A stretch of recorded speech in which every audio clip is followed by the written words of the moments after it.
Assalamualaikum warahmatullahi wabarakatuh. Alhamdulillahilladzi khalaqal mauta wal hayata liyabluwakum ayyukum ahsanu amala. Asyhadu an la ilaha illallah wahdahu la syarikalah wa asyhadu anna Muhammadan abduhu wa rasuluh. Allahumma salli wa sallim ala nabiyyina Muhammad wa ala alihi wa sahbihi wa man walah. Amma ba'd. Para jemaah yang dirahmati Allah, alhamdulillah kita ucapkan puji syukur kita kehadirat Allah Subhanahu wa taala yang telah melimpahkan karunia-Nya kepada kita. Sekali lagi kita bermohon, kita berdoa, kita berharap mudah-mudahan Allah senantiasa berkenan memberikan sesuatu yang terbaik pada diri kita dan benar-benar memberikan arahan pada kita, bimbingan pada kita, petunjuk pada diri kita agar kita bisa berjalan di jalan yang lurus. Amin. Para jamaah yang dirahmati Allah, pada pagi hari ini Allah berkenan memperjumpakan kita, mempertemukan kita sehingga kita benar-benar bisa bertemu dalam kesempatan yang baik ini. Mudah-mudahan kesempatan yang baik ini bisa kita manfaatkan dan mudah-mudahan apapun yang kita kerjakan pada pagi hari ini benar-benar menjadi sesuatu yang mendapatkan ridho dari Allah Subhanahu wa taala. Para jamaah yang dirahmati Allah, berkali-kali saya ditanya oleh orang, apa sikap kita ketika dicela, dihina, dilecehkan oleh orang? Saya jawab dengan jawaban yang santai. Tidak pernah seorang yang beriman itu resah dan gelisah ketika dilecehkan, dihina, diremehkan, bahkan mendapatkan respon negatif dari orang. Kembalikan semua kepada Allah. Dan itulah sikap Rasulullah yang perlu kita contoh. Rasulullah tidak pernah membalas celaan dengan celaan, hinaan dengan hinaan, cercaan dengan cercaan, bahkan kezaliman dengan kezaliman. La tadzlimun wa la tudzlamun. Itu firman Allah yang bisa kita simpulkan. Jangan pernah kita proaktif menzalimi, tapi jangan pernah kita biarkan diri kita dizalimi. Artinya bersikaplah dengan sikap bijak untuk tidak menciptakan kezaliman dan tidak memberi peluang orang untuk bersikap zalim, termasuk menyikapi segala macam cercaan, hinaan, pelecehan dan segala macam yang terkait itu dengan tetap bisa mengembalikan semua itu kepada Allah, karena mungkin saja orang yang mencela, menghina, melecehkan kita itu tidak tahu siapa diri kita, atau mungkin saja celaan, hinaan dan apapun yang semakna dengan itu sebuah kritik pada diri kita, karena dengan dihina, dilecehkan, diremehkan itu kita bisa tahu di mana kelemahan-kelemahan kita yang perlu kita benahi untuk kita perbaiki. Berterima kasihlah pada orang yang menghina diri kita, karena dengan dihina itu kita bisa tahu siapa diri kita terkait dengan keburukan kita. Karena setiap celaan, hinaan dan pelecehan itu mungkin dinyatakan orang untuk membuat kita tahu di mana sisi buruk diri kita, untuk kemudian kita berbenah diri menjadi orang yang baik. Demikian juga para jamaah yang dirahmati Allah, ketika kita dipuji, jangan pernah kita tersanjung dengan pujian, apalagi menjadi gila pujian, merasa hebat dengan pujian-pujian itu. Karena saat ini tidak sedikit pujian yang diberikan oleh orang kepada diri kita yang sebenarnya tidak proporsional. Dalam bahasa Jawa itu rampan-papan, yang diucapkan banyak orang secara tidak bijak, yang memang tidak memiliki sikap bijak mereka itu, atau untuk sementara waktu bersikap tidak bijak, sehingga banyak sekali pujian yang pada saatnya menjadi kontraproduktif, baik bagi si pemuji itu sendiri maupun bagi orang yang dipuji. doakan bagi para pemuji untuk memuji secara proporsional. Dan ketika kita dipuji, jangan mudah tersanjung dengan pujian. Karena ketika kita tersanjung dengan pujian, kita bisa lupa diri. Nah, para jamaah yang dirahmati Allah, berkaitan dengan realitas atau kenyataan itu, ada sebuah kisah yang layak dibagikan kepada siapapun yang punya keinginan untuk memahami makna pujian yang proporsional maupun yang tidak proporsional. Jadi kita belajar dari kisah-kisah yang bisa kita jadikan ibrah atau pelajaran. Para jamaah yang dirahmati Allah, dikisahkan bahwa pada suatu saat di samping Rasulullah sallallahu alaihi wasallam ada seseorang yang memuji-muji temannya dengan pujian yang berlebihan. Anak sekarang mengatakan lebay, tidak proporsional, dan cenderung berlebihan. Nah, ketika menyaksikan kejadian itu, Rasulullah sallallahu alaihi wasallam pun mengingatkannya seraya bersabda. Apa sabdanya? Nah, ini yang menarik itu. Rasulullah menyatakan, "Waihak."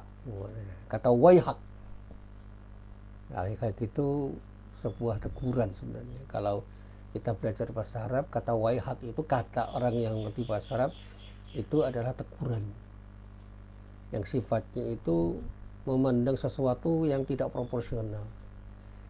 Kira-kira kalau dibahasakan dengan bahasa Indonesia, celaka kamu, ciloko gue. Orang Jawa katakan ciloko gue. Wah, ciloko gue ini, ciloko kan. Apa yang kemudian dikatakan? Qata'ta unuqa sahibik yaqulu miraran.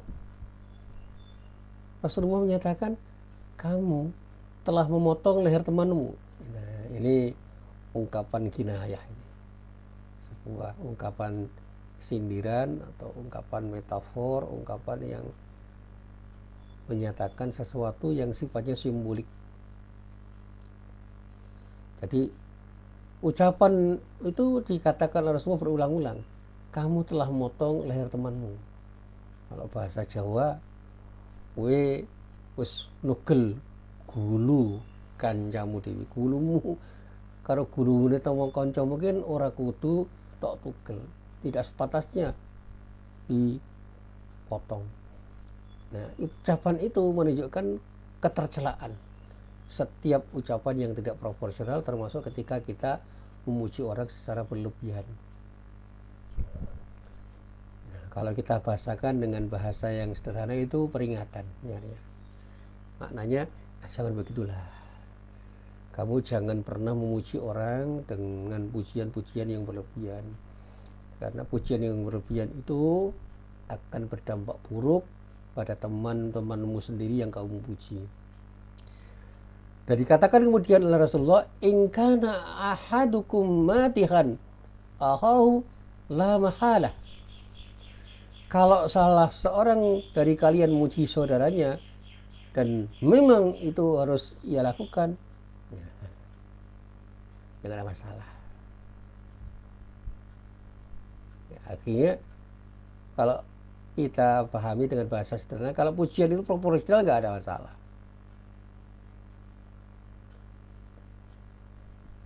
Falyakul ahasibu kadza wa kadza in kana yara annahu kadzalika wa hasibullahu wa la yuzakkirallahi ahada. Nah, kalau mau muji ya harus proporsional.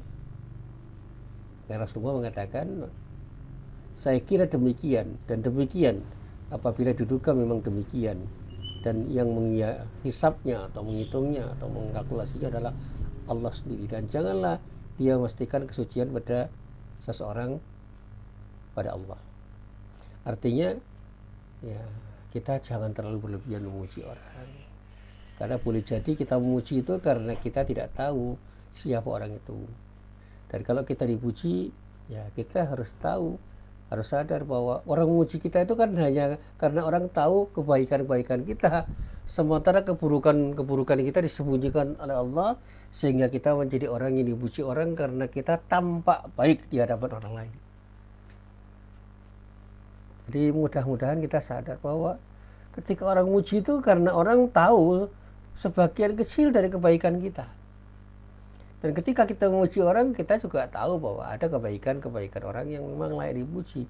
Nah, kalau kita bersikap proporsional, nggak ada masalah memuji orang dengan kebaikan-kebaikan yang perlu kita puji, tapi tetap harus dalam rangka untuk kebaikan. Sehingga setiap pujian itu jangan sampai menciptakan dampak buruk pada orang yang kita puji. Dan ketika kita dipuji, sudahlah, gak usah merasa hebat dengan pujian itu, karena di samping kebaikan yang dikatakan orang, dilihat oleh orang, disampaikan orang tentang diri kita, masih terlalu banyak keburukan-keburukan yang ada pada diri kita. Dan itu yang selalu saya sampaikan. Terlalu banyak kekurangan kita itu di samping kelebihan yang kita miliki. Jadi kita nggak usah risau ketika dicela orang, dihina orang, dilecehkan orang, tapi jangan tersanjung ketika dipuji orang, biasa-biasa aja. Nah, para jamaah yang dirahmati Allah, hadis yang terdapat di dalam Sahih Bukhari juz 8 halaman 22, hadisnya hadis nomor 6016, dan juga bisa kita lacak ternyata terdapat dalam Sahih Muslim juz 8 halaman 227, hadisnya hadis nomor 7693, yang semuanya itu berasal dari Abu Bakrah Nufail bin Al-Harith bin Kildah radhiyallahu an. Menurut para ulama, hadis itu mengingatkan kepada kita agar kita tidak sembarangan di dalam memuji atau memberikan pujian kepada semua orang. Apalagi kalau sekedar memuji dengan pertimbangan ABS, asal Bapak senang. Nah, pujian semacam itu selain tidak mendidik juga bertentangan dengan nilai-nilai Islam. Nah, pujian yang dilakukan secara tidak proporsional, kata para ulama, akan bisa menjadi bagian dari bencana lidah.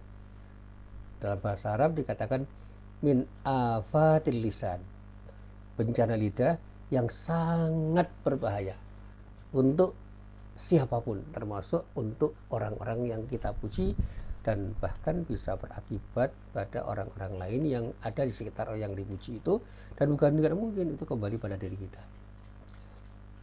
Nah, kalau kita membaca kitab-kitab atau buku-buku yang mengisyaratkan hal itu, kita bisa mendapatkan mutiara-mutiara yang terpendam. Misalnya Imam Al-Ghazali di dalam kitab Ihya Ulumuddin menyebutkan bahwa ada 6 bahaya keburukan yang mungkin bisa timbul dari budaya ABS, asal Bapak senang. Ya. Jadi budaya memuji dengan ABS, dengan asal Bapak senang itu, kata Imam Ghazali, minimal terdapat 6 keburukan, 6 kemudaratan, 6 bahaya. Dikatakan oleh beliau, oleh Imam Ghazali, akan ada kemungkinan terjadi 4 keburukan yang kembali kepada orang yang memberikan pujian, dan sementara itu ada 2 keburukan lainnya yang akan kembali kepada orang yang dipuji. Jadi pujian seperti itu bisa menjadi bumerang. Bagi siapa kayak orang yang memuji? Ada 4 hal yang menurut Imam Ghazali akan kembali pada orang yang memuji, dan sementara itu ada 2 hal yang kembali kepada orang yang dipuji. Nah, apa penjelasan Imam Ghazali di dalam kitab Ihya Ulumuddin itu? Nah, beliau katakan begini. Bagi pihak yang memuji, keburukan-keburukan itu berisi beberapa kemungkinan.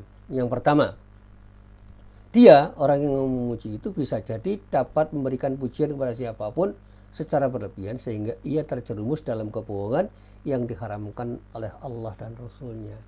Jadi kalau kita terlalu banyak memuji, kemudian lupa diri, kita bisa berbohong ketika memuji orang. Yang kedua, seseorang yang memuji bisa jadi memuji dengan berpura-pura menunjukkan rasa cinta dan simpati yang tinggi kepada orang yang dia puji, padahal sesungguhnya di dalam hatinya menyatakan tidak. Ini bentuk kemunafikan. Disinilah ia sebenarnya telah bersikap munafik dan hanya cenderung untuk mencari muka dari orang yang dia puji. Kemudian yang ketiga, dia, orang yang memuji itu, bisa jadi menyatakan sesuatu yang tidak didukung oleh fakta. Ia sekedar membual dan bohong belaka.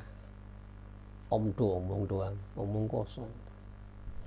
Yang terakhir, seseorang yang memuji itu bisa jadi telah berbuat sesuatu yang menjadikan diri, orang yang dipuji senang. Padahal mungkin saja ia adalah orang jahat. Ya, kalau bahasanya Imam Ghazali orang fasik. Nah, orang fasik atau orang jahat itu kata Imam Ghazali jangan sekali-kali dipuji, karena pujian yang diarahkan kepadanya justru akan menjadikan dirinya merasa senang dan bahkan mungkin saja menjadikan dirinya merasa sudah baik. Bahkan demi kepentingan dakwah mereka itu harus dikritik agar orang-orang itu mau bermuhasabah atau melakukan introspeksi. Jadi kita itu telah melakukan tindakan yang bisa memberikan dampak buruk pada orang itu. Itu tindakan yang tidak proporsional bagi orang yang memuji. Jadi kita lebay, kita berlebihan. Kita seharusnya sadar bahwa ucapan-ucapan yang kita ucapkan untuk memuji orang yang tidak seharusnya kita puji, karena dengan pujian itu bisa menjadikan orang itu semakin terpuruk, akan berdampak buruk. Itu introspeksi kita. Saya masih ingat dulu ada beberapa orang yang memuji seseorang dengan pujian yang terlalu berlebihan, akhirnya apa? Menjadikan orang yang dipuji itu semakin menjadi-jadi dan tidak tahu bahwa orang itu sebenarnya bukan orang yang layak dipuji, dan berarti kita telah berbuat jahat terhadap orang itu, berbuat tidak baik pada orang itu dengan memuji orang itu. Nah, kemudian Imam Ghazali melanjutkan, sedangkan bagi pihak yang dipuji berkemungkinan menimbulkan dua keburukan. Yang pertama, dirinya orang yang dipuji itu bisa jadi akan bersikap sombong dan merasa hebat. Ada sikap kibir dan ujub. Kedua sikap itu, kibir dan ujub, itu merupakan penyakit hati yang bisa menjadikan hati seseorang itu mati. Yang kedua, dirinya, orang yang dipuji itu bisa jadi lupa diri dan lengah karena tersanjung. Imam Ghazali mengatakan orang yang merasa besar dan hebat di tengah ia akan mudah lupa diri dan lengah. Karena sudah merasa hebat, ia merasa tidak perlu bersusah payah dan bekerja keras. Kerja keras hanya mungkin dilakukan oleh orang-orang yang merasa banyak kekurangan di dalam dirinya. Jadi orang itu kemudian tidak mau berbenah diri karena merasa sudah baik, mau apa? Nah, selanjutnya bahkan Imam Ghazali mengatakan pujian itu boleh saja dilakukan asal ketika dilakukan berpotensi untuk menghindarkan keburukan-keburukan. Bahkan terkadang pujian itu dalam situasi dan kondisi tertentu sangat diperlukan. Jadi kata Imam Ghazali, pujian itu boleh saja dilakukan asal bila dilakukan berpotensi untuk menghindarkan keburukan-keburukan. Bahkan terkadang pujian itu dalam situasi dan kondisi tertentu sangat diperlukan.